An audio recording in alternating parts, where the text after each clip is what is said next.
નમસ્કાર દર્શક મિત્રો, આપ જોઈ રહ્યા છો YNN ન્યૂઝ. હવે જોઈએ અગત્યના સમાચાર. ફરી એકવાર MS યુનિવર્સિટીની ફાઇન આર્ટ્સ ફેકલ્ટી ચર્ચાના કેન્દ્રમાં આવી.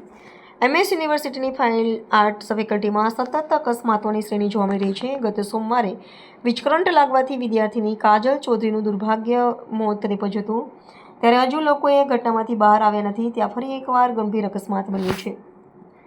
મળતી માહિતી મુજબ ફેકલ્ટીના આર્ટ હિસ્ટ્રી બિલ્ડિંગમાં ફ્લોરિંગ ડેમેજની મરામત કામગીરી ચાલી રહી હતી. આ કામગીરી દરમિયાન ત્રીજા માળે કામ કરતા એક શ્રમજીવનનું સંતુલન બગડતા તે નીચે પટકાયો હતો. ઘટનાની જાણ થતાં જ ત્યાં હાજર અન્ય શ્રમિકોને સ્ટાફ સભ્યોએ તાત્કાલિક 108 એમ્બ્યુલન્સને જાણ કરી હતી.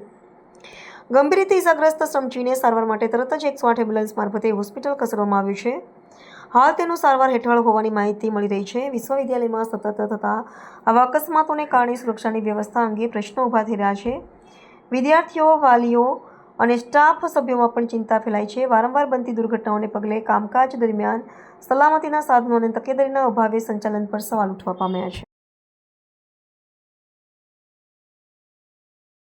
હા, મજૂરી કામ કેવી રીતે પડે? સીડી ભાગાથી કઈ કામ કરતો હતો? ઉપર તો કેમ ન પાડે?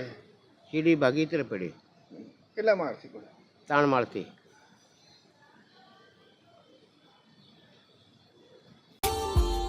Subscribe now and press the bell icon. Never miss an update.